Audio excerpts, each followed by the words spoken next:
Welcome to the Dangerous Faith podcast. My name is Nate Williams. With me, we have Zeke, Chloe, Blake, Justin, and Mariah.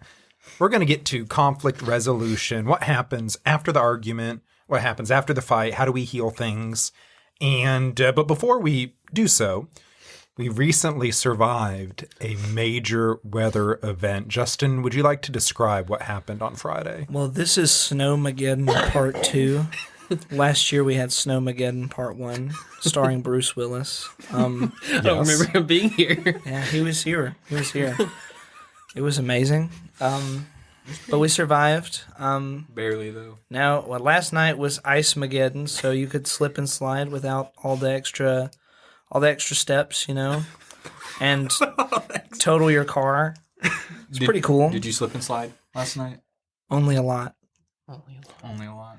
So we survived the snow, and for Coleman, it's just, how would you describe the snow we get? Anyone? Probably like my love life. Quick and disappointing. Okay. That's pretty accurate, yeah. Few inches. No offense to anybody who's ever dated me. That's not a dig at you. That's just me personally. That's a dig I at think me. that No, they're it's the a dig ones at that everyone. need the help after that. Yeah, they're the ones that pray for them. And because of this, we spent time out in the snow and doing fun things, and now we all love the cold, right? I actually love the cold. Justin's in. Mariah a little bit. Zeke, Chloe, we love the cold now. No. Archie does, though. Archie loves the cold. Goodness, at least y'all have one family member who has some sense. No, I hate the cold. Blake loves the cold.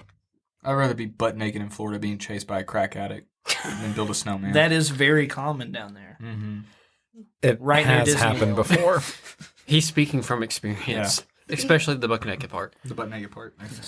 Is it buck naked or butt naked? Oh, It yeah. depends how you want to say it. It is Butt buck, naked. but Our I say topic butt. today. Wait, it's buck? It's Since butt. when does it have It's butt naked, right?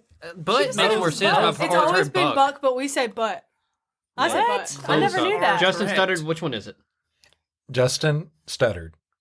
Which one is it? He's our live audience on, for Justin. today. If you would like to be a part of the Come live on, audience, Justin. call Nate at.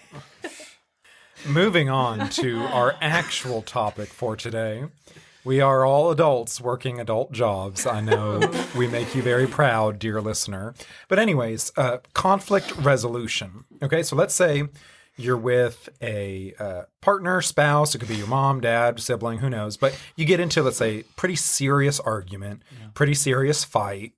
And you know you need to make things better. You need to heal things. You need to just get back on good terms with said person. What happens next for you?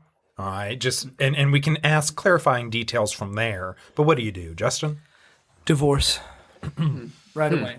That sounds Justin- like the opposite of resolution. Says We divorce. solved all the problems right Okay. there Okay. Okay. by just cutting it off. Now, while there is that is a response, let's await other potential inputs. Anyone else? You get into an argument. What happens then? I think for me, one of the most important things to realize is it's not me. Like, say if it's me and Zeke, it's not me versus Zeke. It's me and Zeke versus the problem. But I know that's I know that's so like cliche. You hear that everywhere, but it's so true because it's really hard to remember in the middle of a fight that it's y'all against the problem. It's not you versus the other person. True. Okay, so that's a change of perspective. You're not fighting the other person, or at least you're not trying to. Okay, what else?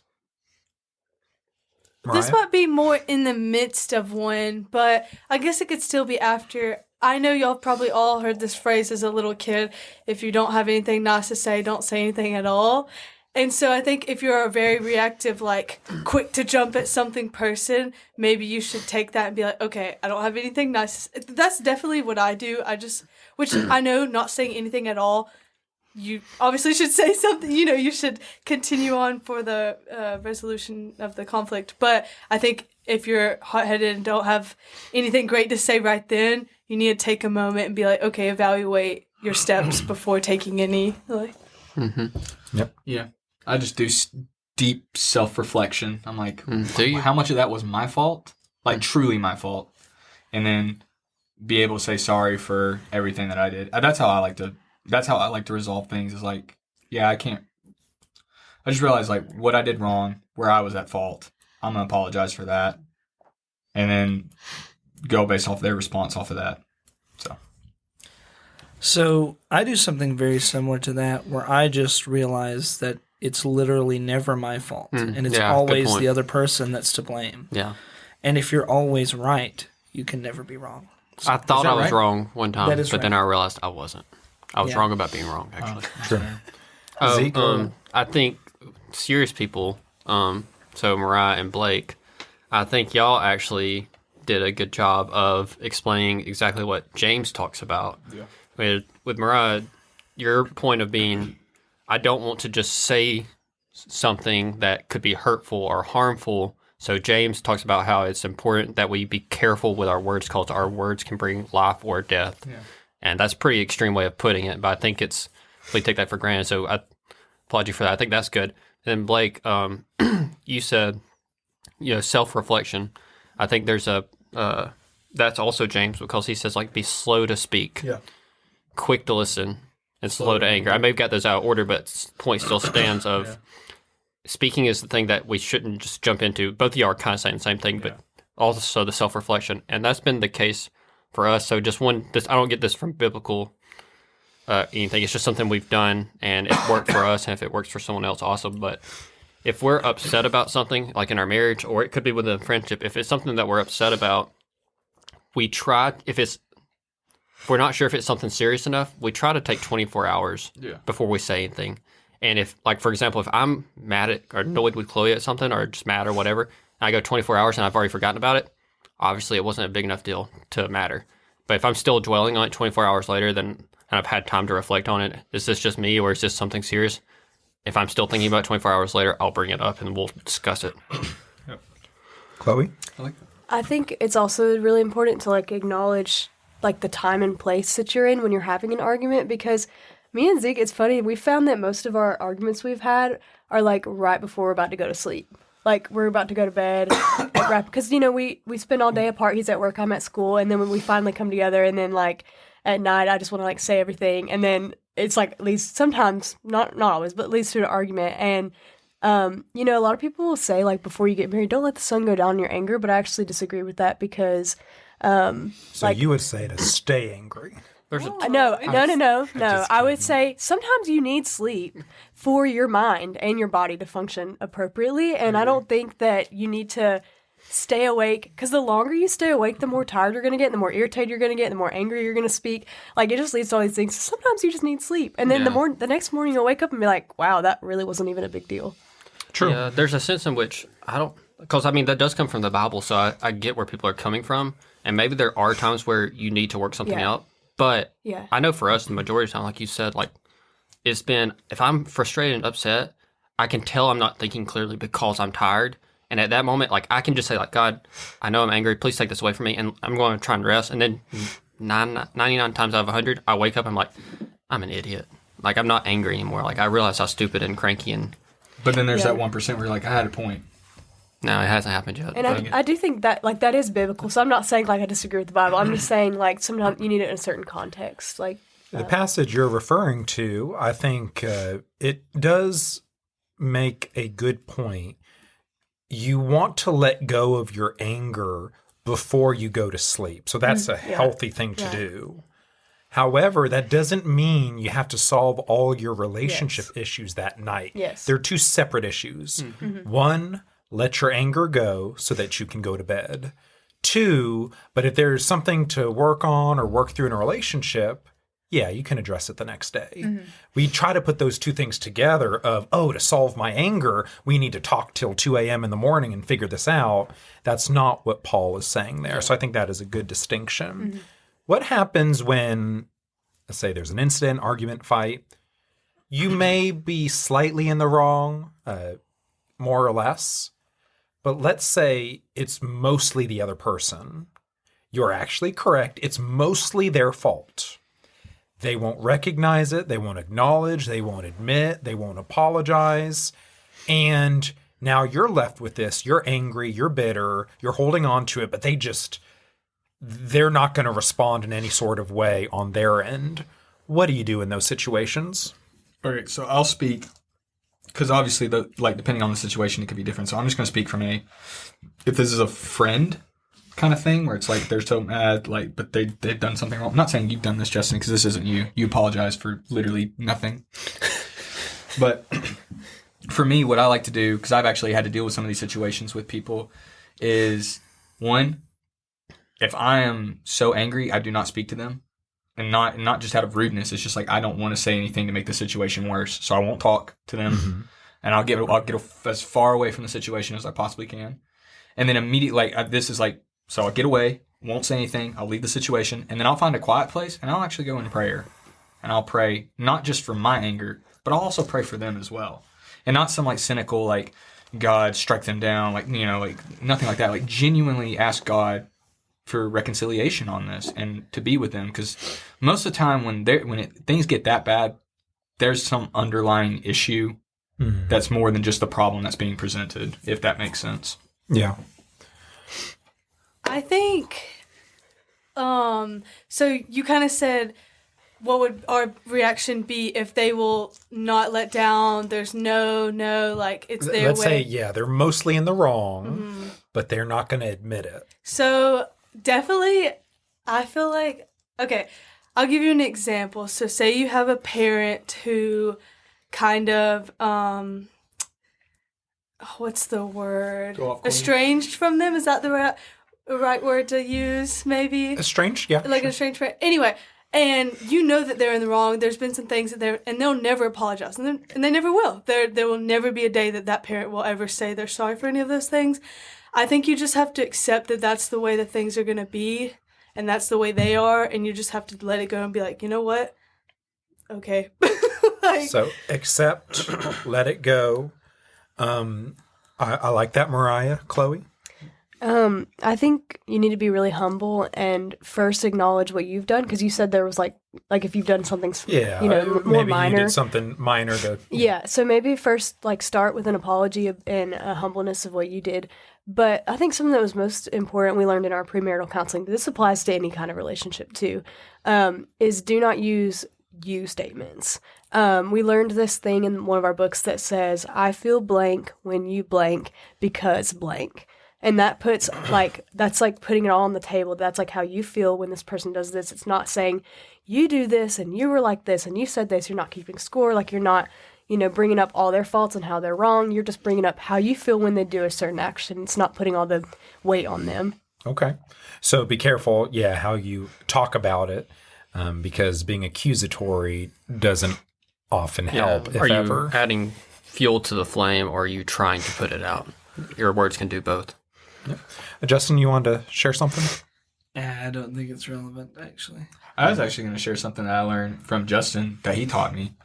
Was because he's done this really cool thing with Celebrate Recovery, and learning how to get all that started, and I can't wait to see what he does for people. But something that I learned from just talking with him about stuff like that is, because I've had to deal with people who I know they'll never, like Mariah said, I know they'll never apologize. But what's helped me out a lot is, even though they'll never say sorry, learning to allow Christ to enter into my heart to give them that forgiveness, and learning how to just walk in that forgiveness. And Justin I learned that a lot from Justin through his lessons through Celebrate Recovery and stuff. Like it's really good to just learn how to forgive them, even if they're not going to say sorry. Okay. Mm-hmm. Yeah, you can't go into a situation like that expecting that in return. You need to go to somebody with these things and just knowing that you can do your part of the situation. Forgive them. God knows what you've done. Mm-hmm. You've done your part. And if things turn out well, amazing. If they don't, you've still done the right thing. That's true. What about when you find it really hard to forgive someone? What do you do? Or what do you recommend? Yeah. What if you're not married to them? Plead the fifth. Plead the fifth. Sabbatical. I think sometimes, Z, because that's a great question. No, that's a great question. With some parts of forgiveness, depending on just how deeply they've hurt you, how deeply they've wronged you, forgiveness can be a miracle, if we're being honest. Yeah. Because some people have been hurt extremely badly, and from a perspective of just earthly, I'm trying to get past it, trying to move on, depending on what's been done to you, that can be a miracle. Right. And so it's going to the Lord in prayer, say, God, I can't forgive this person. I need your supernatural help to change my heart, because if it's up to me, I'm going to hold on to it forever. That's literally how I think of it, because like you think about the verse where it's like peace that surpasses all understanding. Like a miracle doesn't have to just stop with peace. Like it could be forgiveness. Like you could get that blessing of being able to forgive somebody and everybody else would look at you like there's no possible way. Like, yeah, it's straight up like I would view it as a miracle. That's good. Yeah. And that's something as well. When you talk about, in the way of estranged parents, I never thought that I would ever get an apology from my mom about the stuff that's happened with my mom, but God works in wonderful ways. Yeah. So don't lose hope if that's something you're going through. God can work miracles. And I think too, when it comes to resolution conflicts, is you have to enter it just like you would enter anything else. Is you first have to you can't think about how you want it to benefit you, if that makes sense. Like you can't go in and think it has to be your way, and that's the only way that it's going to work out, because then we lose sight of just how powerful God really is. And so it's just like with anything in life, whether it is conflict resolution or prayer or anything like that, you go to God first and you just lay it all at his feet, and then you just remain obedient and faithful to him. And it just works out. It's almost like that's how it was meant to be. Yeah, it's wild. So I think those are good points. And we can keep moving on in this direction if y'all want, but I also want to address the other side when you've messed up. Yeah. Oh. All right. How do you build a good apology? What should be contained in a good apology? So I've been on this side a lot, so I got a lot of experience with this. So Okay. a really good apology is one, you got to first ask yourself, am I actually sorry for what I've done? Because if you're not actually sorry and you just want to band-aid the solution, you're going to have this apology of just like, say whatever you want, but nothing's going to change. So for me, you've got to be truly sorry. And then when you apologize, don't fluff it up. Don't try to say all these beautiful, wonderful things. Just What he's saying is don't give an excuse. don't give an excuse. I'm sorry, but I'm sorry, but never say I'm sorry, but just state I'm sorry. This is what I've done. I'm sorry I've caused the pain that I've caused you. And then you just leave it at that. And as me and Nate have talked about, whatever response they have is what they have. But at the end of the day, You've done your Yeah. part, and you've been a good servant of Christ by doing what you yeah. Okay. We kind of brought it up earlier with the anger thing, but I think going into all the things you just said were good. The only thing I was originally just going to say, I'm sorry, period. Like you said, I think that's been the biggest help, because it's anytime I add a but or something, it immediately starts going downhill. Right. Chloe can attest to that. The night before we were supposed to do the podcast, I did that. So it was kind of prophetic. And it doesn't work out. But the only other thing I was going to add, and I'm sorry if you said this and I just didn't catch it, but sorry, there was the but. But no, prayer. Prayer, like I don't know why this has been something like, for me, y'all probably all have done it, but for me, it was just something that I literally just started doing like a year ago. I'm like, why did I just now start doing this?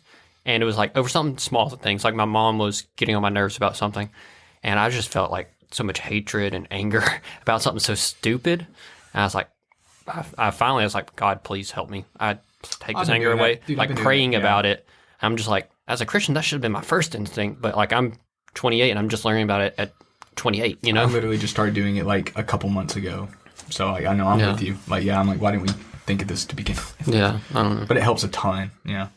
Involve prayer. I think another good part of an apology is just saying what exactly you're sorry for.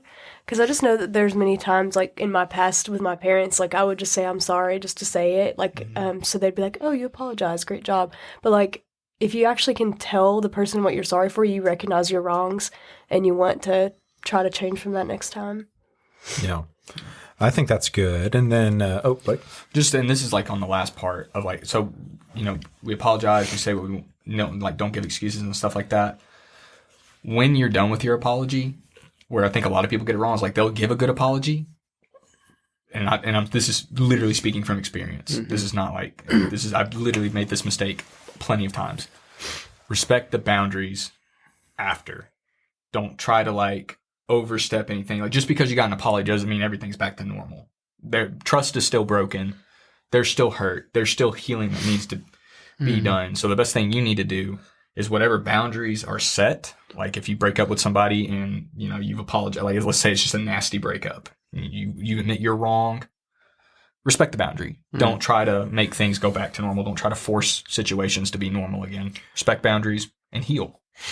I think that's a great point because forgiveness and apologies, those are good things, but trust takes time. And so this often happens in with parents and children or vice versa, where there will be an apology and then the other party says, well, I apologize. Why can't we go back to whatever? Why can't we? And well, you got to build trust again. And so you have this, like you said, Blake, boundaries and rules. It takes time to build that back. Zeke? I think you're dancing around a point that you made me think of. But anytime you've wronged someone else, I'm trying to think through my head right now, so y'all help me think through this. But anytime you, thank you, Blake, for closing your eyes to do this. We're not. I'm getting in your head. Thank you. But I mean, think about it. Anytime you've wronged someone else, something has been done against them. And let's say if it was a monetary, like if you just stole money, you could just pay back the money and then you're even, right? Right. But if you lie or do something that isn't monetary or physical to someone else that you are now indebted to them, how do you pay that back? How can that debt be paid if you've done something wrong that can't be physically repaid? Go ahead, Mariah. I think it's their decision if they want to decide to like reconcile with you or whatever. Yeah, I agree with Mariah. I think it's just like what me and Nate talked about. It's you can only say you're sorry. So I've done that. Like I'll just use like I'm very crappy when it comes to relationships. So I've wronged a lot of people in my past relationships, and I have apologized to those people. But where I go wrong is not respecting the boundary part, trying to make things go back to normal when that's not the case. And so yeah, it stinks because there's that part of me that's how I think a debt is forgiven is when things can go back to normal, because that shows me that there's trust again there and there's all this. So like, what do you do when you can't go back to that way? And you just have to, I guess you just kind of, for me, the way I know is like, if I am sorry for what I've done and then I truly go to work on myself, that doesn't mean that is going to go back to normal, but that's kind of like how I repay that debt is by not giving it to somebody else. Like, yeah, this person, they've forgiven me, but I may never be able to have that same relationship with that person ever again. But think about this. When they forgive you, in a sense, what they're saying is your debt's been covered. That doesn't mean that the debt just disappeared. It means that by forgiving you, they're saying what you did was wrong and you deserve some form of punishment. Punishment sounds like a harsh word, but some form of punishment needs to be taken. And they're saying, I'm going to take on the punishment of, I'm going to take the hurt of that. I'm going to forgive you anyways, instead of making you constantly feel bad about it. And I feel like that's kind of a reflection of what Christ does for us in the sense of like, anytime we forgive another person, we're essentially we're reflecting Christ in that situation, because we're taking on the debt to say, hey, you wronged me, you deserve punishment, but I'm not going to enforce that. I'm just going to forgive you. 100%. And I guess on the flip side of that too is like, because Christ took that punishment on for us, then we should live accordingly to Him. Like he sacrificed. Like we can sacrifice our life for Christ as well. And so in a way, like they'll take on like even if you can't really like if you physically or mentally or spiritually or physically have wronged somebody and you can't really repay that debt like monetary value. A good way of paying it forward, in my opinion, is not doing it. Like not doing those things to someone else. Like I feel like that's the best way to do it. I feel like there's healing on both sides. You give them the space for them to heal. And then you're also healing as well, so you don't go and commit the same mistakes on somebody else. Yeah. So, what are y'all's thoughts on the silent treatment? All right, you messed up, you made an argument or whatever, and then the other person, or maybe this is you stop talking to that person for a period of time. Thoughts on that? Like I said, it's like I wouldn't say this like applicable for all situations because some situations are like totally different. But I'm not against the silent treatment in the sense of, especially if it's like you've handled it in a way. Are you talking about giving them a silent treatment without handling the situation? Yeah. So you wronged a person or they wronged you, and the response is, "I'm not going to talk to you." I think it's just something that you have to respect. It's just that's their response. You can't really. Who's going first? I don't think it's healthy. I think I don't think it's healthy, but I don't think you can do anything to. okay, well, yeah, I think. But if your question is it something we should do?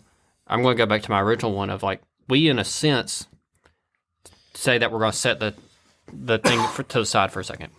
So we may, if Chloe's mad at me or I'm mad at her, we're going to say, okay, we're going to take a break. I'm going to set it to the side. We're both going to pray and think about it for now. We probably don't actually say that, but that's what we should be doing.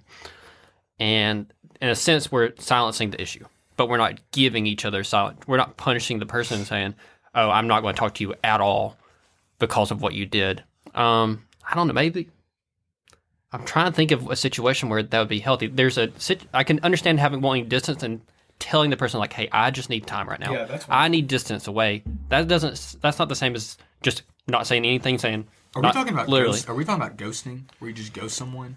Well, using that word is a little bit different. I wouldn't say ghosting. This is, again, there's argument, there's a fight. Someone responds by completely just not talking to you. Okay, okay then. If that's the case, I think that's just. I think I'm with Zeke on that. I think that's just not in the sense that he said this, but I'm just saying that to me that's just immature. Yeah. Like you ain't got to explain everything.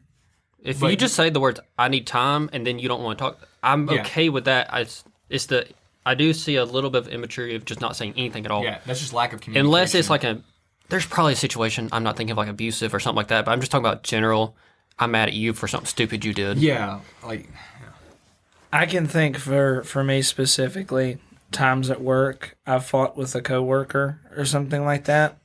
I know because I have a terrible temper. What? If I go and try to, I agree, I do have a bad temper. Thank you. But if I go try to talk to them, it's going to result, because I handle anger very poorly, it's going to result in me screaming. It's going to start in me trying to do something, and it's going to result in me screaming because I get too emotional.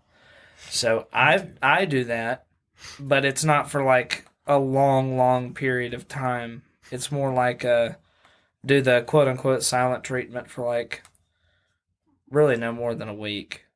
a week. I've never done it longer than a week. A week. You ghosted me for a week. I think You're different. in his context, he's You're just meaning built towards like a coworker. You just screamed at me. And I think y'all hit the nail on the We head. can't avoid each other. The silent treatment does not replace the need for communication. Yeah. Let them know, hey, I need space, I need time, and we will talk at some point soon. And then also, I wouldn't drag it out too terribly long after that. Zeke? I think we heard someone who spoke on this who's a counselor, because this is very common with parents and children of, I'm sure most of us have had the silent treatment from a parent at least one time in our life. The opposite. Really? Try the opposite. I got the yelling treatment. Yeah, we got the yelling treatment. See, I feel like that's well, I had both extremes, but I feel like those are typically the two extremes. Either it's constant screaming or it's complete silence, or occasionally both. Oh yeah, no, I never got the silent treatment ever. I don't know. I've heard that it's not healthy because, in a sense, what you're telling your kid is you messed up so bad that I want to pretend like you don't exist. That's what it sounds like to me. Nate, you want to correct I think me? that's accurate. So I think as we grow up, none of us here have kids because Mackenzie and Isaac aren't here. But I think it probably goes to other people too. Of, like I said, the communication part's important to say, hey, there's a reason I just can't talk to you right now. It's not that I don't care about you, don't love you, but I need time. That's completely different from just shutting them off and pretending like they're not there. Yeah, Yeah, I agree with that's that. just immature in my opinion. Any other broad thoughts on communicating and trying to resolve and heal after a fight or conflict? And then I'll have just a final gospel take home. But anything else y'all want to share? Don't love bomb. Don't love bomb. Oh, that's a phenomenal point Blake just brought up. Hold on, I'm glad This he is did. rare. Wait, Hold on. actually, Blake had a yeah. good point. Blake had a great point where sometimes after a fight, the other person will be all nicey, friendly, joking, as if it never happened. Right. Yep. And so that way you don't have to have awkward conversations. You can just move on. What do y'all, Blake calls it love bombing. What do y'all think about that? A person who they don't address what happens, but they just try to move on and act like it's all good. I think that's just a I recipe think- for narcissism. I think it is a dangerous game to play. I'll admit, I do that, and I don't like Yeah, you conflict at do. all. So I'll just be like, "Hey, everything's fine." Like even I'm like dying inside. Like I think, That's not. You, yeah, with conflict too. Yeah, but that's not love bombing. love bombing when you're like, yeah, I guess that's not love bombing. That's just deflecting. But love bombing, you could do it accidentally. I feel like. No, y'all are around the same thing. Yeah, I feel like. I'm talking about more intentionality. Like you're doing it like you're just being so nice because you don't want to have to deal with the consequences. That's more like. You do that? Yeah. I've done it too. Okay. High five. Yeah. Yeah. High five for trauma. Chloe, did you want to bring something up? I Yeah, saw you. it's you kind brought of- out your Yeah, Chloe, notes. please add to this. It's kind of a off topic, but on topic at the Well, same time. how do you prevent? Yeah, I have two conflict? tips on preventing conflict. And one of them is from a guy in this room. That guy. Oh, I didn't know that was from him. Okay, sorry. Okay, well, Nate, one of your pieces of advice, this helped us a lot. Maybe. I don't know. I haven't heard it yet. So a way to prevent conflict is like, say I come home from a really bad day and I just want to rant to Zeke, all this stuff's just blah, blah, blah, blah. And if he, like, there's 3 ways that he can ask me how he can help me, okay? He could say, would you like a hug? Or would you like advice? Or do you just want me to listen? And that's That's also honestly listen. been really helpful. It's mostly listen, yeah, because sometimes I just want to rant about my day, and that's terrible. But that's been really helpful because if Zeke, because as Zeke is a guy, I'm assuming he's. Wait, what? You're assuming. I said you don't know Zeke I as a guy at this no, point? I said Zeke as a guy, not is a guy. Oh, okay. It sounded All right. like it I was was- hoping When at you this said point, is a guy, I'm assuming. in the No. marriage, I would hope that you could No, confirm. no, Is a Zeke, guy. Zeke is a guy, but Zeke Can you as a confirm guy, I'm assuming. as a guy, he would want to come straight to me with advice with my problems, like, oh, why didn't you just do this or say this or like, you Yeah. know. Why didn't you? But I don't want to hear that most of the time because sometimes I'm like, wow, I feel stupid. I didn't even think of that. Or like, you know, something like, so most of the time I just want a hug or I want him to listen. And I think that helps prevent conflict because if I'm like kind of, you know, I'm just in a rage because of my day, like all this stuff. And then he tries to come at me with advice. I might just get like more upset because that's not what I'm looking for in that instance. Good communication. Yes. And then the second one that we've been trying to implement more lately is never using the words never or always. In any. Bless you. Sorry, that was my joke. Chloe, you always do that. I know. You just roared like a I think lion. she just had an exorcism. I just ate She too, just so she just short-circuited. I'm sorry. I've been sick this week. I'm really stuffy. But yes, so that's been really helpful because I can't say, Zeke, you always say this when this happens because that's not true. He doesn't always, or I can't say, Zeke, you never help me pick up this thing because that's not true. He does. So that's just being very too exaggerated, and it would make him mad. and- Always and never. I like that. Is that just a rule between you two, or is that just a rule no, for everyone? Everyone. Everyone? What? You need to. We'll be playing Rocket League, Oh my and Zeke will be God. like, "Here comes the pass, Blake," and obviously I suck, so I don't get it. And he goes, "I just never have any help." Just take those Never? words. Take the words out of your vocabulary. Zeke, Let's put it do we this need way. to do marital counseling with Blake? Yes, one. Dude, Two, Rocket League is trash. when I say never to Blake, I mean never. Zeke is like, I'm going full throttle into this. Dude, never that's is just rude, accurate. bro. I help you out more. Like never, Never. I'm just kidding. and he goes, "And you're always in the way. Yes. Always." You block our own shots. That's On kind of- purpose. That's kind of impressive. All right, so Chloe, I like that. Good communication rules. Be careful the language you use and clarify what you need from the other person as you go to talk to them. All right, anything else? Big picture, thoughts, comments, questions, Blake? When me and Justin get into our little lovers' quarrels, we always find that a nice date fixes everything. So you just push away the problems with money. Yes. And kissing. Okay. Yes, and especially Yeah, that's kissing. also not true. Kissing. We believe that kissing is that's how you solve everything. Yeah. Yeah. no. Sometimes, if All we're a you little need too is mad, love. I wish it was we that do easy. some kind of butterfly kisses, with your eyelashes. Butterfly kisses. Yeah. It doesn't work in every situation. Like when I went for my parking ticket, the judge wasn't too happy. And neither was the correctional officer. He also had pink eye that Or his day, inmate. so or the inmate. just didn't do good. Or my bonds. Or my lawyer. Or My dad bonds. was really not happy. Understood. All for a parking ticket. Which I just For he parking just ticket. kissed his dad on his mouth. Yeah, that was just. He should have just done the butterfly kisses then. Hey, Blake, we don't want to copy Tom Brady with everything. Actually, Well, do you have that many rings?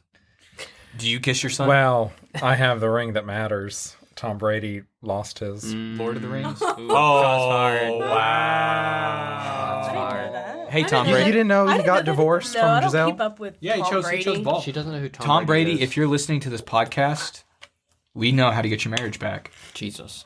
Jesus. All right. Speaking of Jesus, that's actually a great Segway. segue. Subway. Great Always segue. wanted to ride a Segway. Fun to ride on.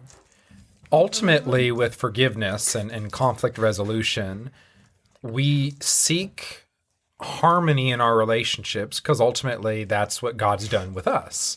We rebelled, we ran from Him, and by sending Jesus to the earth, well, guess what He's doing? He is repairing, reconciling that relationship. And so we forgive because Christ forgave us.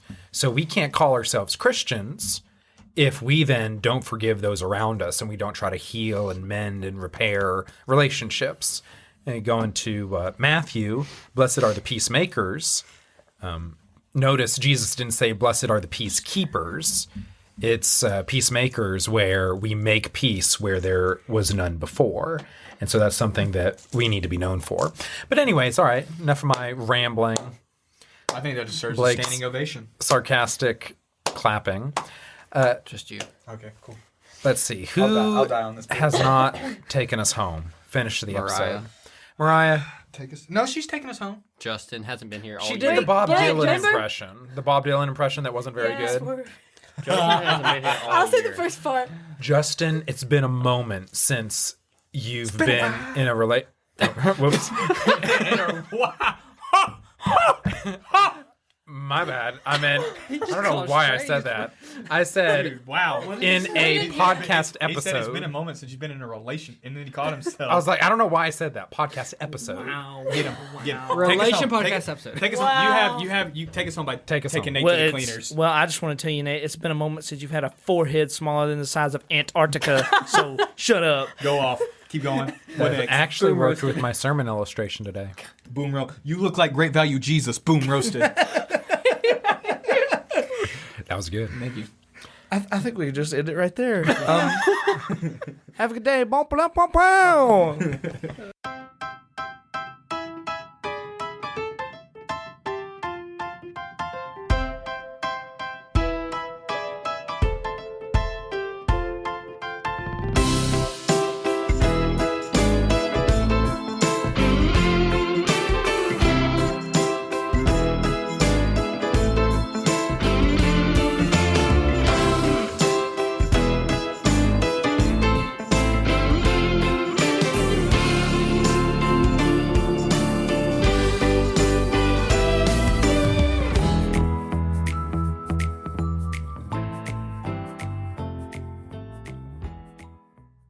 Are y'all ready? Guys, seriously, this is why we can never start. He never says it, but like it's just that. He's ready to hear himself talk. He's ready to hear himself in his headphones.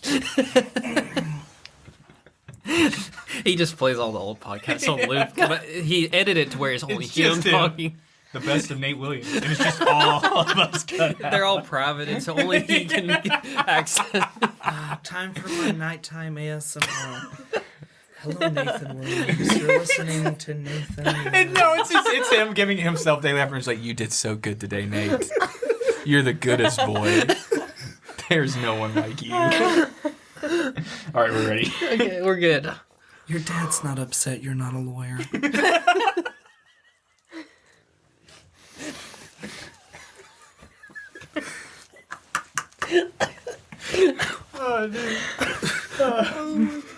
Okay. Justin, chill, dude. Zeke is crying. Go off, King.